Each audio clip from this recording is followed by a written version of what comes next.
Unitintas, pintando as cores da sua vida. Olá, boa noite. Começamos mais um Sociedade em Questão. Seja bem-vindo. Hoje, segunda-feira, dia 18 de agosto de 2014. Você é o nosso convidado a participar do programa de hoje. Para muitos, um ato de amor. Para outros, um verdadeiro tabu. Falta de informação e conhecimento podem fazer com que muitas pessoas tenham medo na hora de doar órgãos. E muitas das vezes, perde-se a oportunidade de salvar uma vida. Dados do Ministério da Saúde mostram que 47% das famílias se recusam a doar órgãos de parentes com morte cerebral. Não é a falta de estrutura, mas sim a negativa familiar, o principal motivo para que um órgão não seja doado no Brasil. Em 1997, foi aprovada pelo Congresso Nacional a Lei 9.434, que trata da remoção de órgãos, tecidos e partes do corpo humano para fins de transplantes e tratamento que podem ser doados em vida ou pós-morte. A decisão de doar órgãos e tecidos é pessoal e a pessoa deve manifestar esse desejo conscientemente, em vida, por escrito ou verbalmente, para algum membro da família. Mas afinal, por que muitas pessoas têm medo de doar órgãos? O fato de salvar uma vida já não seria um bom motivo para essa decisão?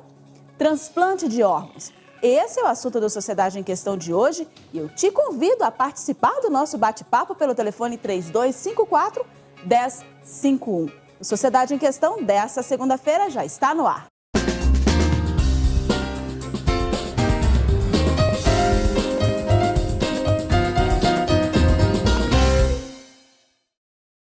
Unitintas, pintando as cores da sua vida. Estamos de volta com Sociedade em Questão, falando hoje sobre transplante, doar vida, um ato de amor. Você pode participar pelo telefone 3254-1051. E hoje, o Sociedade em Questão quer chamar a sua atenção para um assunto muito importante, a doação de órgãos. Para a família que acabou de perder um ente querido, tratar desse assunto não é fácil. Por desconhecimento, crença religiosa ou mesmo luto, os familiares nem sempre consentem como procedimento a doação de órgãos dos seus familiares. O prazo para a coleta de um órgão e tecido é muito pequeno e o prazo para a confirmação dos parentes pode inviabilizar a doação e prejudicar esse paciente que vai receber, então, esse órgão. E para tratar sobre esse dilema, eu estou recebendo aqui nos estúdios do Sociedade em Questão o gerente da Central de Transplantes, Dr. Luciano Leão. Muito boa noite, doutor. Seja bem-vindo à Sociedade em Questão. Boa noite, Priscila. É um prazer realmente mais uma vez estar aqui com vocês, doutor Duval e doutor Cláudio, também que estão conosco. E realmente o tema é importante, você tem colocado muito bem. Estamos aqui para discutir, Vamos discutir, vamos esclarecer quem sabe conscientizar, doutor? Aquele público que está nos assistindo agora sobre a importância de salvar uma vida. Exatamente. E nós vamos poder, ao longo desses momentos que vamos estar com vocês, com certeza, discutir alguns aspectos importantes que você colocou muito bem, que às vezes por motivo relativamente simples nós perdemos a doação e tantas pessoas deixam de ser beneficiadas. Com certeza. Está conosco também para enriquecer esse debate o médico intensivista, doutor Duval Pedrosa. Está conosco. Boa noite, doutor. Seja bem-vindo à Sociedade em Questão. Boa noite, Priscila. Obrigado pelo convite. É um prazer poder participar aqui, estar na presença de vocês, para poder falar sobre um assunto tão importante que é a doação de órgãos. Eu acho que nós vivemos um momento ímpar no estado de Goiás ao longo da nossa conversa e hoje nós vamos poder levantar alguns números aqui que são bastante otimistas nesse sentido. E lembrar de uma questão tão polêmica que muitas vezes o término de uma vida pode significar o ressurgimento de várias outras vidas, Então é um prazer, muito obrigado pelo convite. O prazer é todo nosso de poder esclarecer ao nosso público e falar, chamar a sua atenção para a importância da doação de órgãos, a importância de salvar vidas. Para enriquecer o debate, está conosco mais uma vez o psicólogo Dr. Cláudio Rogério. Muito boa noite, seja bem-vindo mais uma vez à Sociedade em Questão. É uma alegria poder estar com vocês aqui, até mesmo podendo trazer informações que possam esclarecer. Eu acho que esse programa tem essa intencionalidade de esclarecer para que as pessoas possam, através da informação, transformarem a forma de enxergar, de perceber as coisas, de funcionar como cidadão do bem. E o doutor vai presentear aí, então, um telespectador aqui da Fonte TV que ligar, passar o seu nome, telefone, nós vamos sortear aqui, ó, esse DVD do doutor Cláudio Rogério no final do programa. Não desista de ser família. Esse DVD aqui, ó, o doutor Cláudio vai estar presenteando, então, um telespectador nosso aqui no final do programa, no final do Sociedade em Questão. Então, vamos começar falando, vou começar com o doutor Luciano. Doutor Luciano, qual a importância, né, de se doar um órgão? Às vezes, os parentes, os familiares estão ali naquele momento de dor, acabaram de receber a informação, né, da perca e da morte do seu parente, e tomar essa decisão ali na hora não é nada fácil. Então, com relação ao que você colocou, a pergunta, Priscila, a importância de se doar um órgão ou tecido para transplante é porque todos nós, ao longo das nossas vidas, e cada vez mais nós vamos tendo uma perspectiva, uma expectativa de vida maior, alguns dos nossos órgãos podem chegar a uma situação de falência funcional. Ou seja, o órgão está, mas ele não funciona. Ele está presente, está no organismo, na posição dele, mas não funciona porque, por diversos motivos, ele então, a sua função deixou de ser exercida na totalidade, ou pelo menos parcialmente. Nessa situação, quando existe uma terapêutica medicamentosa que pode mantê-lo, ou que pode substituir a sua função, muitas vezes se lança a mão dela. Mas existem situações em que nem a terapêutica medicamentosa substitutiva consegue, então, fazer com que o organismo possa se beneficiar com aquele órgão. Então, é o momento de se pensar em transplante. E cada vez mais o transplante vai fazer parte da nossa vida, porque nós estamos vivendo mais. Se nós compararmos os nossos avós, os nossos pais, a nossa chance de vida, hoje um brasileiro e uma brasileira que nasce, já tem uma chance de vida, uma expectativa muito maior do que os avós tinham. Então, quanto mais nós vivemos, mais chance nós temos de necessitar realmente um transplante. Agora, doutor Durval, a importância, né, de se doar um órgão, é naquela consciência de que doando um órgão, nós estamos salvando uma vida. Não só uma, várias vidas. Podemos salvar várias. Várias vidas. Um paciente, ele pode beneficiar vários, um doador, ele pode beneficiar vários outros pacientes que estão numa situação de dependência desse órgão. E, como o próprio doutor Luciano colocou, esse momento para a família, que são duas famílias, né? É uma família que vai comemorar a possibilidade de resolução do problema de uma falha de um órgão e uma outra que vai ter que lidar com essa situação inoportuna de um óbito, muitas vezes não é esperado. É uma pessoa que é vítima de um acidente trágico, é uma pessoa que tem a sua vida ali interrompida em questão de minutos e é muito difícil para os familiares tomarem essa decisão. E é dentro da UTI, muitas vezes, que tudo isso vai acontecer. Dentro da UTI que vai ser feito, muitas vezes, esse diagnóstico, é dentro da UTI que você vai possibilitar a manutenção desses órgãos. Porque tem um tempo, né, doutor? Isso. É um tempo curto, o prazo é muito curto, porque às vezes a demora que a família tem para autorizar a doação acaba se tornando aí, muitas vezes... O tempo é crucial para o transplante, tá? O tempo, ele é uma variante determinante para o sucesso, para a concretização do transplante. Existem órgãos que não podem esperar muito tempo. O diagnóstico, muitas vezes, a concretização da morte encefálica, ela leva um tempo, porque nós temos que seguir um protocolo rígido, não são permitidos falhas nesse sentido, então é necessário que os exames clínicos, os exames complementares sejam exames muito bem acurados e que aquele diagnóstico da morte encefálica, né, do término da vida daquele paciente, seja bem fundamentado. E a gente sabe que isso, em termos de logística de tempo, nunca vai ser inferior a 12 horas, porque eu tenho um intervalo de tempo entre um exame clínico e outro o exame complementar e tudo mais. E o tempo, nós podemos precisar quantas horas, doutor? Porque a gente sabe que o tempo é muito curto, é questão de horas. Quantas horas, mais ou menos, aí, desde da confirmação da morte cerebral do paciente até o transplante? Não, isso vai depender da situação do paciente, o potencial doador de órgãos. Aqui nós temos que nos referir a esse paciente, né, que faleceu, né, que ele está em morte encefálica, que ele é um potencial doador de órgãos. Por que um potencial doador?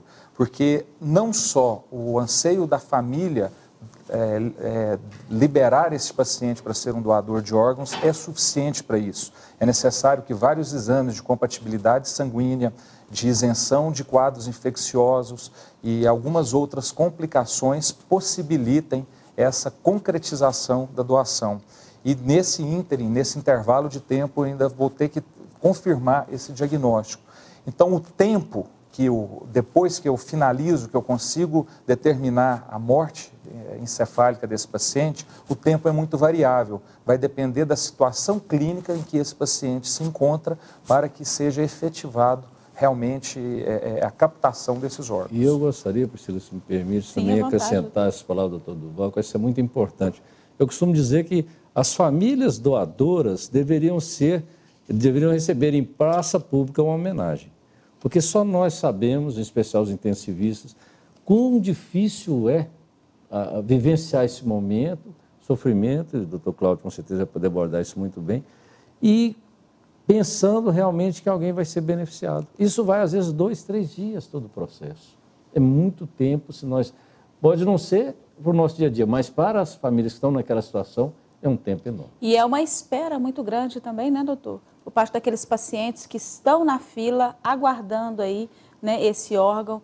Muitos, infelizmente, não conseguem resistir, a espera é muito grande, a demora em receber aí um órgão que seja compatível é muito grande e, infelizmente, eles não acabam resistindo.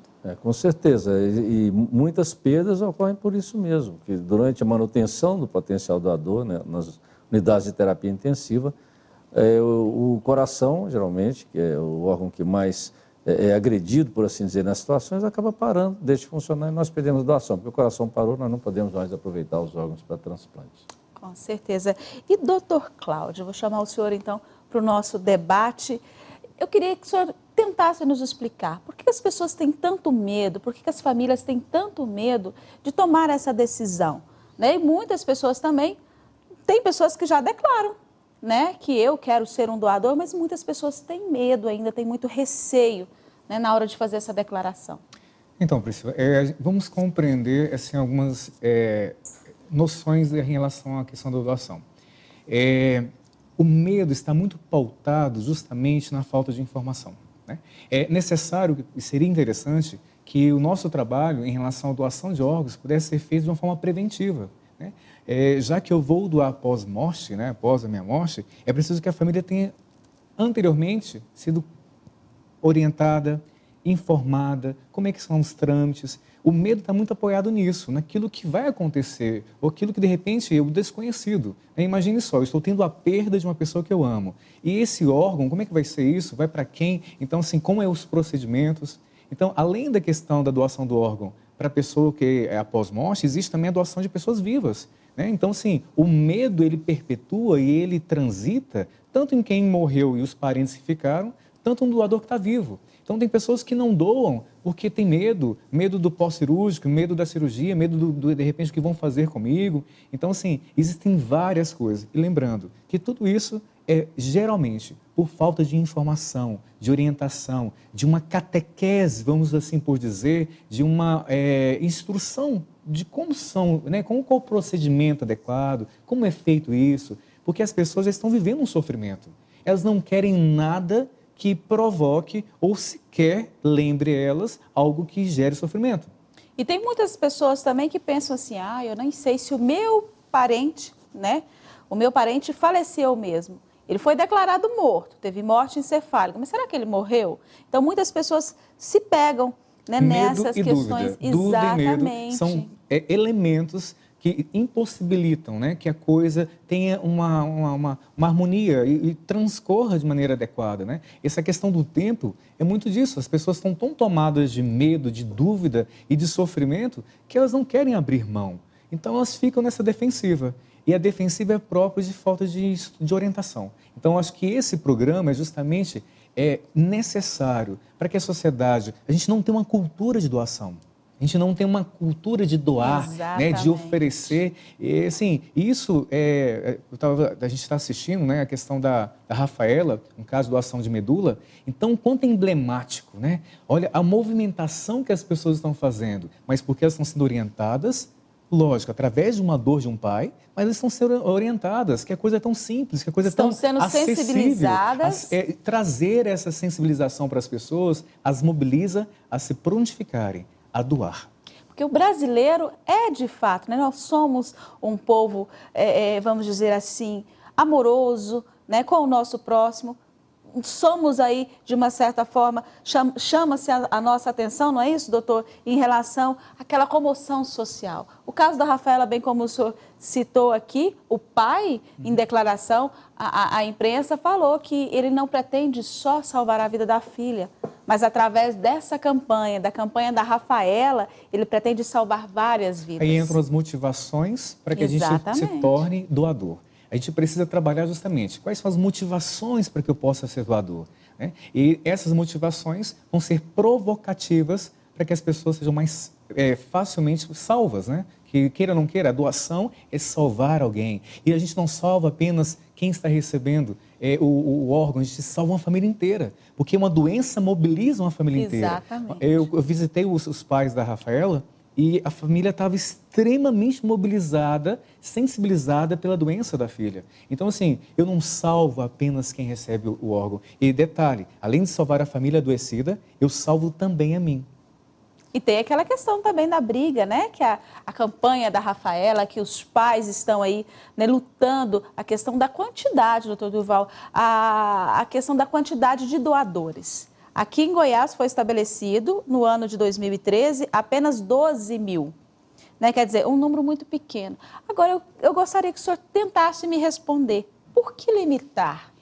Porque a decisão é nossa, é minha, é do senhor, é do meu parente, é do meu amigo. A decisão de doar é minha. E aí, de repente, eu tomo essa decisão e sou esbarrada em uma lei que fala que eu não posso doar, porque já ultrapassou o limite. Né, que aqui no caso de Goiás, o ano de 2013 era de 12 mil doações apenas. Isso no caso... Pois não, pode dar, depois eu complemento. Aí no caso você está se referindo à questão da medula óssea. O Brasil, apesar dessas limitações, dificuldades com a medula óssea, o Brasil é o terceiro país do mundo em registro de doadores de medula. Nós temos mais de 3 milhões de pessoas inscritas como doadores de medula óssea. Diferentemente dos órgãos, o transplante de medula, ele esbarra numa questão que é vamos dizer, um fator que complica bastante a questão da compatibilidade. Só para você e os telespectadores saberem, às vezes nem um gêmeo univitelino pode doar para o outro porque não é compatível. E às vezes você lança mão de medulas que vêm do exterior para uma necessidade nossa. Então, o que é importante no registro de doadores de medula é que as populações estejam ali representadas. O estado de Goiás hoje, por exemplo, nós temos populações que não estão representadas no nosso registro de doadores. Por exemplo, os calungas não estão representados, populações indígenas não estão representadas. Então, o Ministério determinou que houvesse essa preocupação das secretarias de saúde estaduais com relação não só apenas a questão do número, mas que também que as doações, que as inscrições fossem representativas de toda uma população. E o que acontece às vezes é que você tem 3 milhões de brasileiros como doadores e você procura às vezes na família, encontra um doador que não está nem inscrito como doador. E aí fica-se essa dúvida, mas você colocou muito bem, mas se nós queremos aumentar as doações, por que limitar? Mas isso se dá só com a medula. No caso dos órgãos e tecidos outros, não há essa limitação não. As pessoas...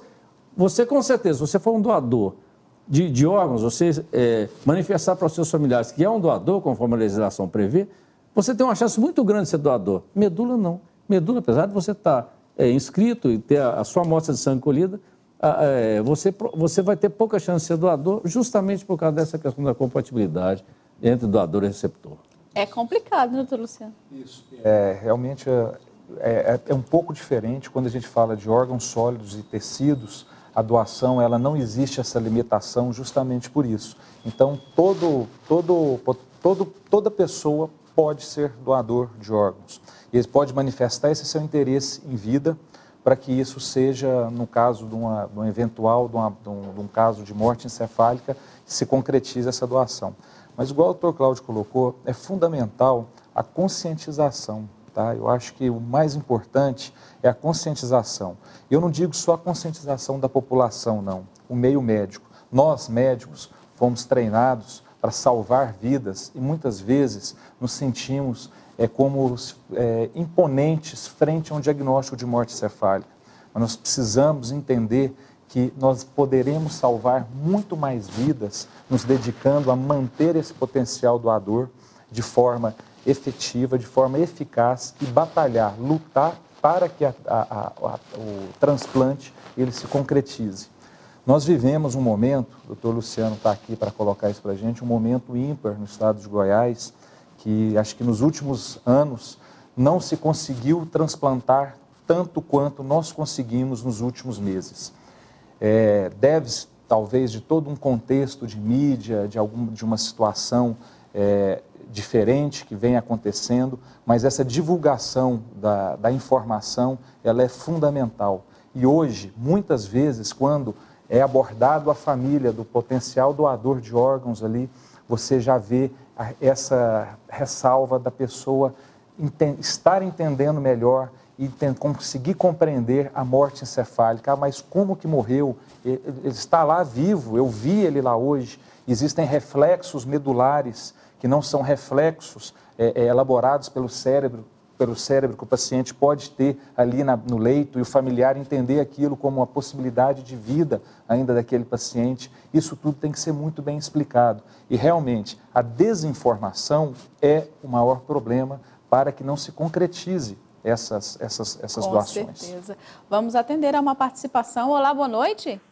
Boa noite. Com quem eu falo? Eu sou o Joaquim Braz, aqui do Parque Anhanguera. Seja bem-vindo, Joaquim, à Sociedade em Questão. Qual a sua pergunta?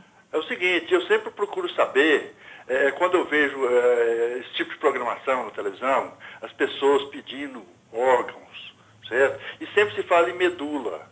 E eu conheço muitas pessoas que poderiam ser doadores de medula, mas na programação ninguém explica, ninguém ensina, ninguém fala como que é feita a retirada da medula óssea para doação, que risco o paciente corre, que risco o doador corre, qual que é o problema que pode acontecer com ele. Ninguém explica, só fala que tem que fazer um exame de sangue para saber se é compatível e não, mas só até aí, daí para frente ninguém explica nada, ninguém ensina nada. Eu gostaria de saber, e muita gente gostaria de saber também, para ficar completa a reportagem, tá ok?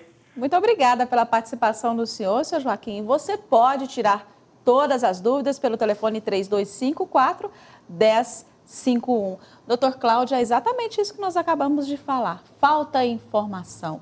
Muitas vezes, aquelas pessoas, se bem orientadas, com certeza é difícil, não é isso?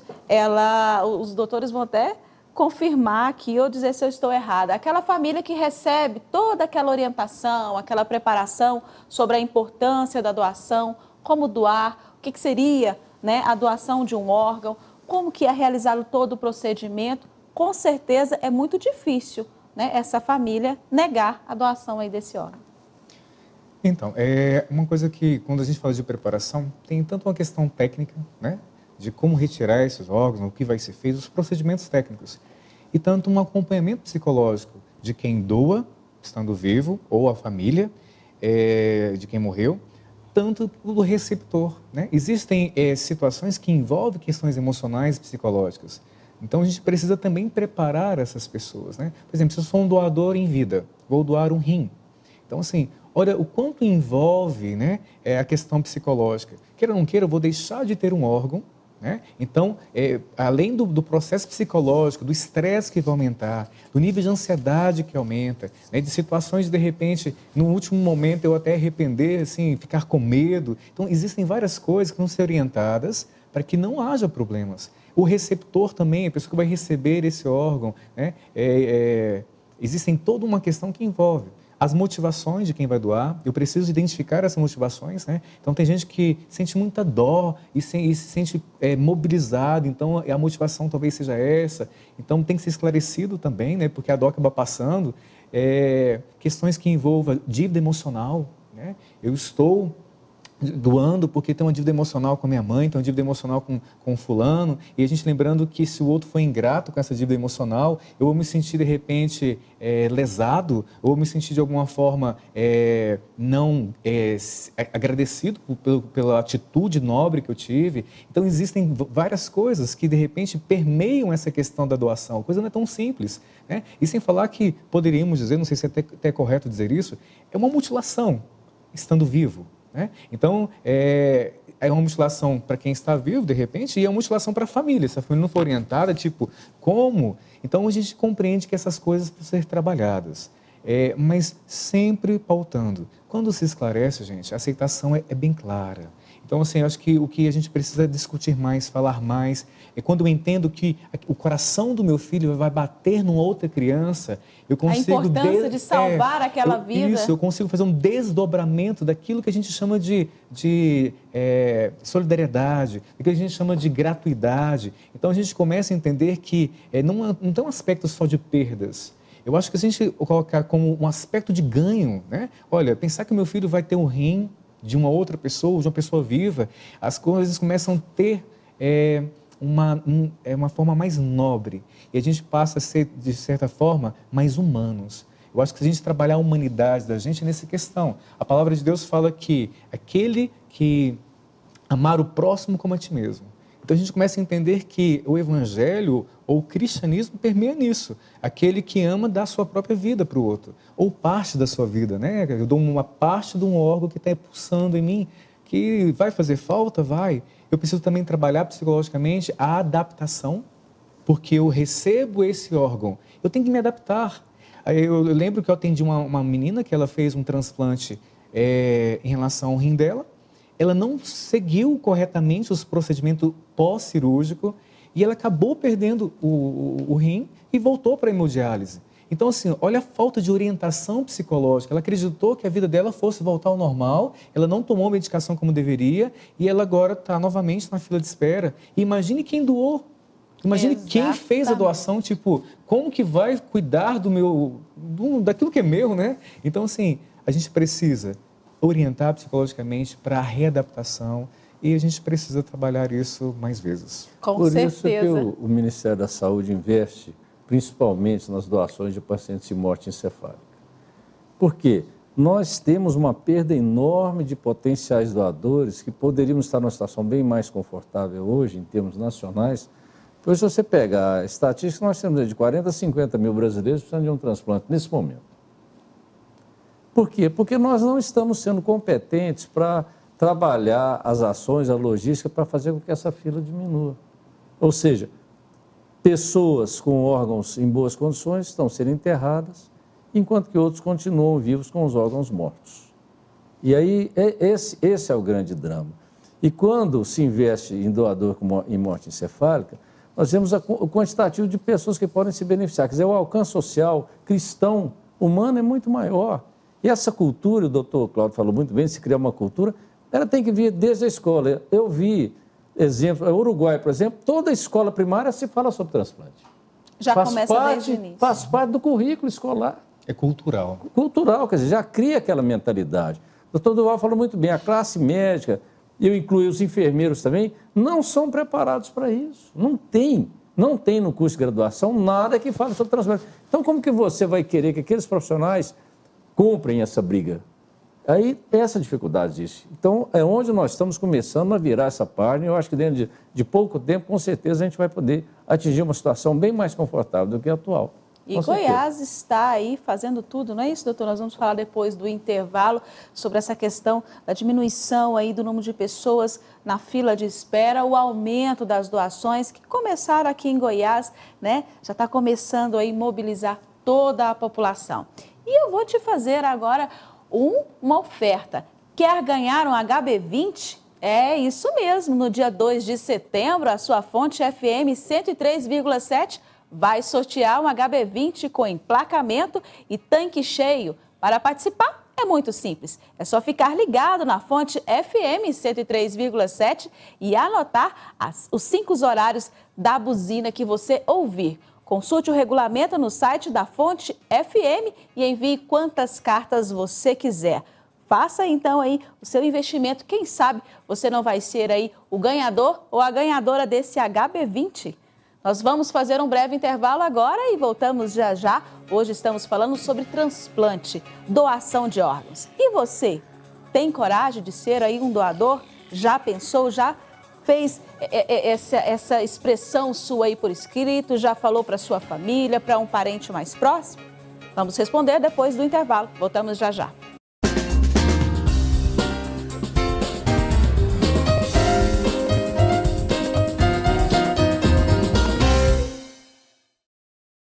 Unitintas, pintando as cores da sua vida.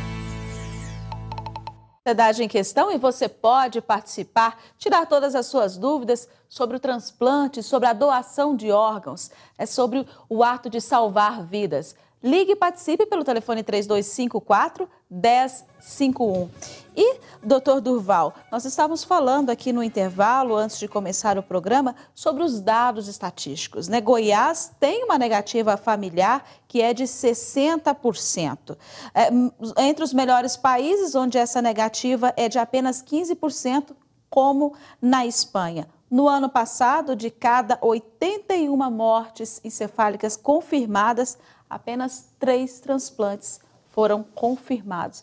Quer dizer, um número bem abaixo, bem aquém da nossa realidade, da nossa necessidade de salvar vidas.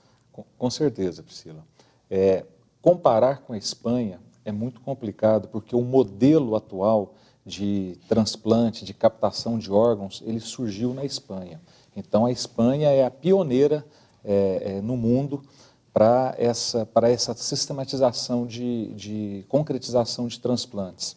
Então, tentar se comparar com o modelo é um pouco complicado, sabe? É bem difícil. Mas, realmente, a gente pensar que no ano passado, de 81 mortes encefálicas documentadas, somente 3 transplantes se efetivaram. 3 pacientes foram serviram como doadores de órgão. Lógico, existem vários outros problemas, existe a questão de compatibilidade, existe não só a negativa da família, mas a gente sabe que a negativa da família, ela já foi um problema muito maior, que vem melhorando muito ao longo do tempo, e a informação, ela é crucial. E só para falar um pouquinho aqui, esclarecer, hoje a população, ela pode ter uma segurança muito grande. Quando um médico procura a família para dizer que o paciente está em morte encefálica, você pode ter certeza que esse diagnóstico ele foi muito bem fundamentado. O senhor vai explicar como que é a fundamentação desse diagnóstico? Só vamos atender aqui uma outra participação. Olá, boa noite. Boa noite. Com quem eu falo? José Ferraz, de Goiânia. Seja bem-vindo, senhor José Ferraz, aqui é a Sociedade em Questão. Qual a sua pergunta? Eu fiquei curioso com uma palavra que o médico disse aí. Ele disse que eles foram formados para salvar a vida. Eles foram treinados para salvar a vida. Mas é o seguinte, se tem um plano de saúde bom ou o dinheiro puro, é atendido imediatamente. Agora, se a pessoa não tem um bom plano de saúde ou não tem nada, ele morre à míngua. Outra hora que se tem pelo o poder público, marca a consulta, depois 2, 3, 4, 5, está lá esperando o médico. Não, o médico não veio, é por motivo à toa por lá. Quer dizer que esse treinamento para salvar a vida é só aquele que tem o poder aquisitivo alto, ou eu fiquei em dúvida com isso aí. Obrigada pela participação do senhor. Vou deixar para o doutor Durval. Eu vou responder aqui. Eu sou médico que atua em 2 hospitais públicos na cidade. Eu sou coordenador do Serviço de Terapia Intensiva do Hospital de Urgências de Goiânia e do Hospital Geral também, o Hospital Geral de Goiânia, HGG, o Hospital Alberto Rassi. E o que nós temos, eu vou falar em números, porque eu acho que contra números não há argumentos. E hoje, o Hugo e o HGG são 2 hospitais referências no estado em atendimento. A qualificação dos serviços prestados nesses hospitais é inquestionável do ponto de vista tanto do número de atendimento quanto da qualificação de atendimentos. Veja bem, há 2 anos atrás, o Hospital de Urgências não conseguia realizar nem 30 cirurgias em média por dia e não tinha nem 40 leitos de UTI. Isso porque existiam vários leitos improvisados. Hoje o Hospital de Urgências consegue atuar em mais de 40, 45 cirurgias por dia, faz às vezes até 500, 700 tomografias por dia, tem 60 leitos de terapia intensiva, está em franca expansão para 100 leitos, acabou de ser entregue a obra física e logo em breve deve estar sendo inaugurado um novo hospital de urgências em Goiânia.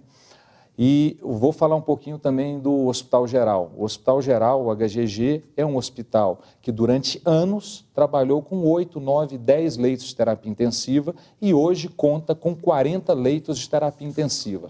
Então, assim, contra esses números não tem como dizer isso. Pelo contrário, eu digo que existe um déficit para atendimento dos pacientes pela rede pública, pelo SUS, existe, mas isso é nacional. Mas o estado de Goiás tem caminhado cada vez mais para melhorar esse atendimento. Antes do senhor falar um pouquinho, doutor Luciano, vamos só atender a um outro telespectador. Olá, boa noite. Boa noite. Com quem eu falo? Que você fala com a Maria Lúcia, aqui do Jardim, do setor Jardim Balneário Meia Ponte, Goiânia, capital. Seja bem-vinda à Sociedade em Questão. Qual a sua pergunta? A minha pergunta... Eu vou suspender um pouquinho o volume da televisão. A minha pergunta é sobre... Eu já tive um médico que falou para mim que não é bom ficar tomando muito líquido e nem muita água. Era para mim diminuir. Diz que faz alagamento no organismo. Eu queria saber se era verdade. Obrigada pela sua participação, doutor Luciano. Eu acho que a recomendação, até onde eu sei, é o contrário, Isso, dona Maria. É o que eu ia dizer também. Pode ser que no caso dela especificamente, a gente não sabe detalhes, ela tivesse que limitar a ingesta de água. Mas o conselho que a gente dá para todo mundo é que beba muita água. 2, 3 litros de água, se possível, por dia, justamente para que os rins possam funcionar bem. Para que os rins tenham uma função adequada. E é uma maneira também de você prevenir complicações renais e até um transplante no futuro. É ingerir água para os rins funcionarem bem mesmo. Eu gostaria, se você me permite, de complementar um pouquinho aquilo que o doutor Durval falou com relação ao senhor que fez a pergunta anteriormente. Em relação aos transplantes, o Brasil é um exemplo ao mundo em financiamento dos transplantes. Nós temos o maior sistema público de transplantes do mundo, que é o SUS, custeia em torno de 95% dos transplantes, desde captação até o implante do órgão, o que para nós é um motivo de orgulho. Só em 2012 o SUS gastou 1 bilhão e 500 milhões com transplantes no Brasil. É muito dinheiro, mas se justifica, porque quando você vê alguém que estava fazendo hemodiálise, deixar de ter aquele procedimento terrível, 3 vezes por semana, ligado a uma máquina para depurar o sangue, porque os rins não funcionam, o outro que não enxergava, recebeu uma córnea, volta a enxergar e assim por diante, isso compensa muito tudo o que se investe. É claro que ainda temos gargalos, temos dificuldades, ele colocou muito bem, a gente entende isso aí, só que eu acho que todos nós, quer sejamos médicos, psicólogos, enfermeiros ou o pessoal da mídia, todos nós estamos imbuídos da vontade de fazer com que as coisas aconteçam nesse Brasil. E em transplantes, eu repito, a gente tem muito mais a se orgulhar do que a nos envergonharmos pelo nosso sistema público. Afinal, se trata de vidas, né, doutor? Estamos salvando vidas, 1, 2, né, várias vidas são salvas aí com apenas uma decisão muito importante, que é a decisão de doar, né, doar os nossos órgãos. Não é isso, doutor Cláudio? Essa decisão, porque muitas pessoas ainda têm dificuldades. Como conscientizar a população, como conscientizar aquele telespectador que está em casa nos assistindo agora, que tem aquela dúvida, aquele medo, aquele receio de doar um órgão? O que falta para que nós possamos conscientizar essas pessoas? Então, acesso, né? Eu acho que uma das coisas mais interessantes de se fazer é acessar quem vive a dor. Então, porque quem vive a dor consegue descrevê-la com maior propriedade, né? Então, assim, lógico, existe a informação pela internet, existe a informação pelos livros, até mesmo um profissional, né, da saúde, seja o médico, seja o psicólogo ou o enfermeiro, mas não há como a gente negar que a maior possibilidade de convencer qualquer pessoa é a própria experiência. A gente vê que as causas nobres são lideradas, são abraçadas por quem está vivendo a dor, alguém que está passando pela necessidade de um transplante, alguém que passou, né, a exemplo, pessoa que envolveu com álcool e de repente começa a trabalhar em função de uma obra que é para dependentes. Então, assim, queira ou não queira, a forma de maior convencimento, porque quem está vivendo a dor, ele traz uma verdade única, uma verdade que só pode ser dita por ele mesmo. Então, quem já ouviu depoimentos de pessoas que estão na fila, na fila do transplante, pessoas que estão como pais, como família de quem necessita receber um órgão, gente, não há como negar. Então, assim, a orientação que eu dou para você é isso. Se há dúvida, alcance, faça uma escuta profunda de quem está passando por isso. E a gente, quando começa a ouvir a dor do outro, essa dor nos mobiliza, né? Então, assim... O fato de conhecer, né, de ter experiência com aquelas pessoas que estão passando aí por esse momento, né, muito difícil na vida, é fundamental. Realmente, nós somos solidários quando conhecemos de perto. Não é isso, doutor? Aquela pessoa que está passando por esse problema, por essa dificuldade, vamos dizer assim. Interessante, para alguns pacientes meus, eu coloco a seguinte coisa. Alguns fatores de proteção, trabalho, família, amigos, são fatores que protegem a gente para a gente ter saúde emocional. Mas uma das coisas que eu oriento para muitas pessoas que têm tudo, e é um fator de proteção, é fazer um serviço voluntário. Quando eu faço um serviço voluntário, né, já que você está na dúvida em relação à doação de órgãos, vá no hospital, vá no local que, de repente, né, no centro de transplantes, faça uma escuta de quem está lá. Eu acho que não tem mais nenhuma orientação a ser dada. Eu acho que é isso que mobiliza as pessoas. Quando a mídia coloca isso em questão, só o fato de eu enxergar na televisão, isso já me sensibiliza. Imagina eu tocar o outro. Quando eu toco o outro, na dor dele, essa dor me sensibiliza. A gente chama isso de compaixão ou de misericórdia. Misericórdia é enxergar as misérias do outro e me sensibilizar. Então, isso me faz mais humano do que eu imaginava. Com certeza. E uma coisa também que a gente não pode negar, que a doença, ela tem uma função na vida de quem está doente e tem uma função na vida da família que envolve esse doente. Então, assim, a doença não é um acaso. Ela vem para agregar, ela vem para aproximar, ela vem para transformar. Não existe pessoa nenhuma que tenha experimentado a doença ou a dor que tenha saído do mesmo jeito. Então, assim, nada é o acaso. Com certeza. Vamos atender a uma outra participação. Olá, boa noite. Boa noite, aqui é Deuseni, de Campinas. Boa noite, Deuseni. Seja bem-vinda ao Sociedade em Questão. Qual a sua pergunta? Obrigada. Eu gostaria de perguntar ao doutor do HGG. Ele disse que o HGG é ótimo. E há 2 anos que eu tento fazer um retorno de uma consulta de hipotireoidismo e não consigo. Inclusive, eles ficaram com o meu encaminhamento para me retornar. Já tem 2 anos, doutor. E eu não consigo esse retorno. O que eu faço? Obrigada pela sua participação. É uma das maiores questões, um dos maiores motivos de reclamações aqui, doutor Duval, é exatamente isso. O acesso à saúde pública, infelizmente, ainda é muito difícil, né? Ela já está há 2 anos aguardando um retorno, né, para uma consulta, para um exame, e até hoje nada. Eu trabalho no setor de medicina intensiva, no departamento de terapia intensiva. Não tenho o conhecimento assim, a fundo de como funciona a gestão do ambulatório, do atendimento ambulatorial, seja do próprio hospital geral, seja do hospital de urgências. Mas a entidade possui uma ouvidoria para receber esse tipo de reclamação e existem pessoas empenhadas em poder solucionar esse problema. A minha orientação é que a senhora entre em contato com a ouvidoria, né, da OS, que faz a gestão do hospital, que com certeza a senhora vai receber uma resposta nesse sentido.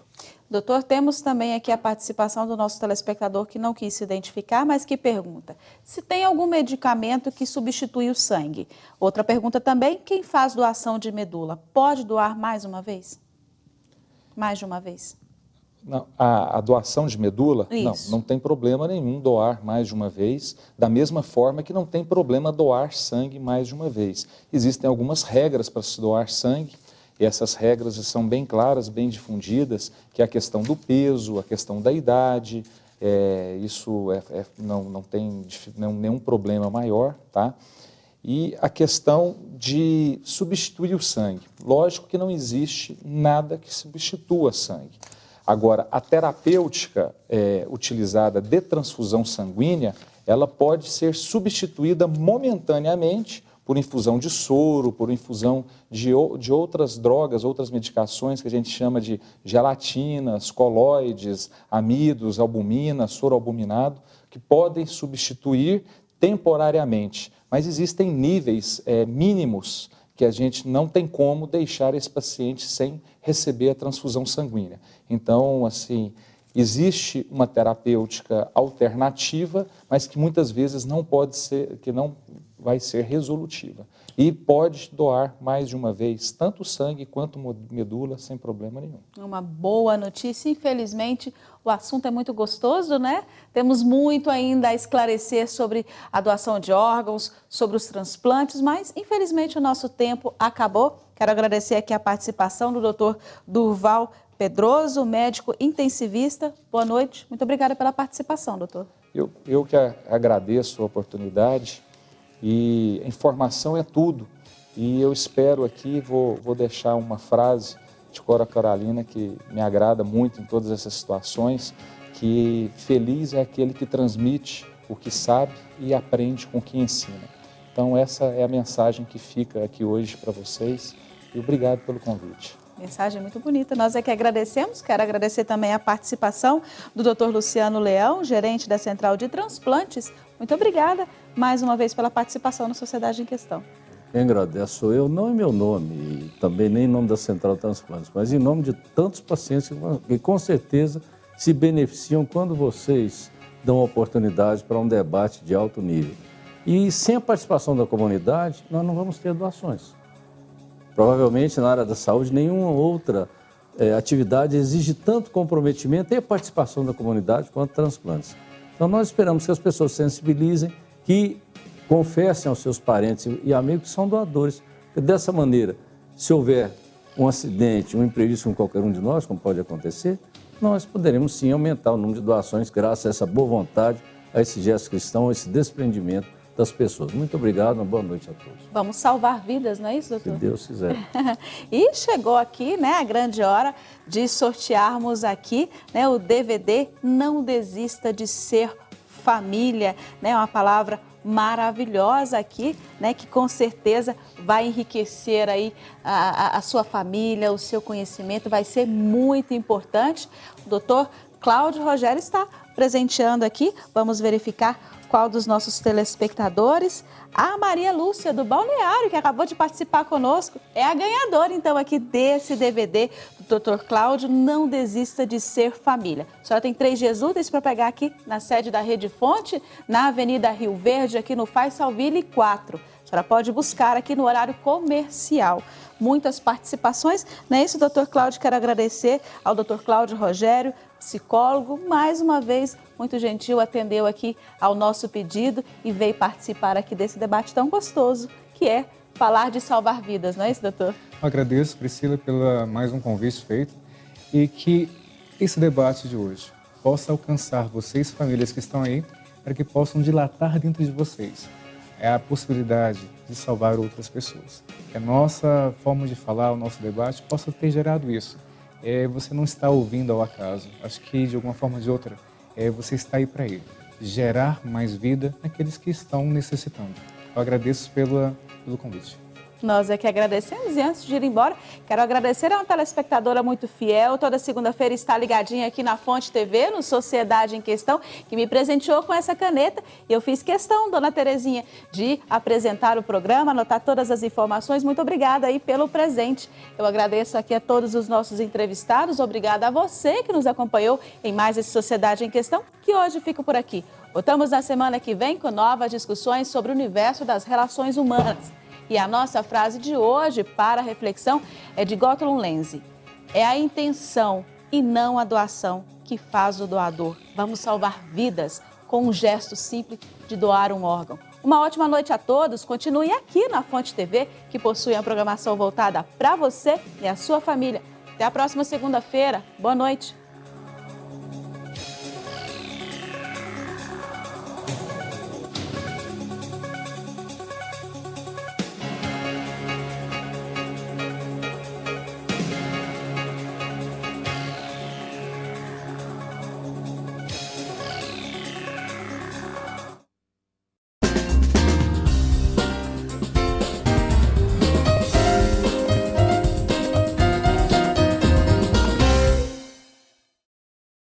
Unitintas, pintando as cores da sua vida.